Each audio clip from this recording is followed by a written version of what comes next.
గురువుగారు తదుపరి రాశి సింహరాశి. మరి సింహరాశి వారికి ఈ సంవత్సరం ఏ విధంగా ఉండబోతోంది? గత సంవత్సరం అందరూ కొంతమంది అంటే ఎవరో నాకు పంపించారు, చాలా బాగా ఉందని చెప్పారు, మీరేంటి ఇలా బాగలేదన్నారు అని అన్నారు. బాగలేదని నేను ఎప్పుడు చెప్పను, కానీ వారు చెప్పినంత వేగంగా లేదు, కొంచెం ఇబ్బందికర పరిస్థితిగానే ఉంటుంది. ఏ పనులు ముందుకు సాగవు, పనులు అవుతున్నట్టే ఉంటాయి కానీ ఏ పనులు కూడా కావు. కారణం శని భగవానుడు ఏ రాశినైతే చూస్తున్నాడో ఆ రాశ్యాధిపతి సూర్యుడు ఆయనకి శత్రువు కాబట్టి పనుల్లో మందకొండితనం స్పష్టంగా ఉంటుంది. దీనికి విరుగుడు ఖచ్చితంగా వీళ్ళకి ఉగాది తర్వాతనే ఉంటుంది. అక్కడి నుంచి వీళ్ళకి మంచి యోగాలు వస్తాయి. ఆ సంవత్సరం సూర్యుడు రాజు, శని మంత్రి అవుతారు, శని సేనాధిపతి అవుతారు, మంచి యోగాలు ఉంటాయి అని చెప్పి స్పష్టంగా చెప్పడం జరిగింది. ఇప్పుడు ఈ సంవత్సరం సింహరాశి వాళ్ళు ఉన్న రాసుల్లో అందరికంటే కూడా అందరూ భయపెడుతుంటారు. అర్ధాష్టమి శని వచ్చింది, నువ్వు అయిపోయినావు, అది ఇది అని భయపెడుతుంటారు. కానీ ఉన్న అన్ని రాసుల్లో కంటే కూడా సింహరాశిలో ఉన్నటువంటి వాళ్ళకి మహోన్నత యోగాలు ఉన్నాయి. 12 రాసులు ఉన్నాయి కదా, 12 రాసుల్లో ఎంతమంది ఉన్నారో వాళ్ళు ఎటువంటి ఫలితాలు పొందుతారో అది డిఫరెంట్.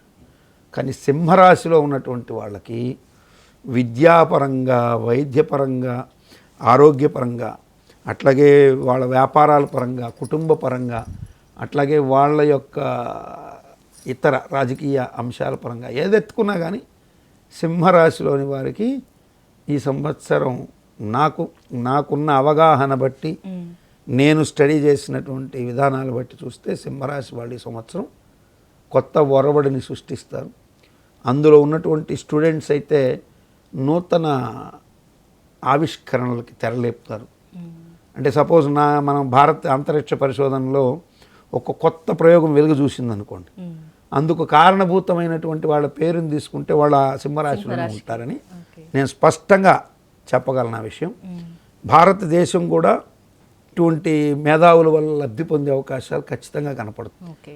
ఎందుకంటే రాజు సూర్యుడు కాబట్టి ఇందాకే చెప్పాను భారతదేశం బాగుంటుందని.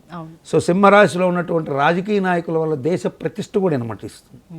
సో సింహరాశిలో ఎవరన్నా ఉన్నారనుకోండి, వాళ్ళ వల్ల ప్రతిష్ఠ కూడా, దేశ ప్రతిష్ఠ ఇనుమడించే అవకాశాలు ఉంటాయి. వాళ్ళకి నాకు తెలిసి అన్స్టాపబుల్గా ఉందని నేను అనుకుంటున్నాను.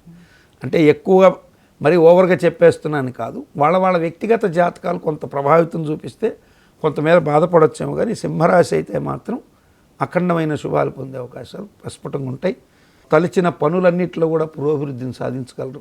కుటుంబ పరంగా, వ్యాపార పరంగా, రాజకీయ పరంగా తీవ్రమైనటువంటి ఒత్తిడి ఎదుర్కొంటున్నటువంటి వ్యాపార పరంగా కూడా బయటపడే అవకాశాలు ఉంటాయి.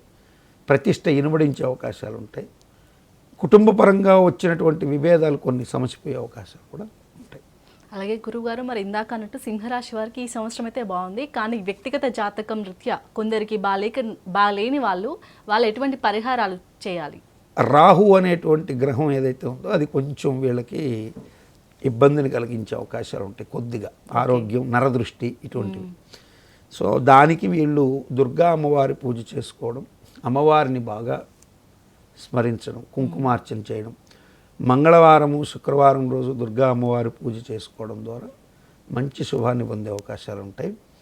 ప్రత్యేకంగా వాంఛాకల్పలత గణపతి, ఇది మీకు నేను ఆ ఇమేజ్ని కూడా చెప్తాను.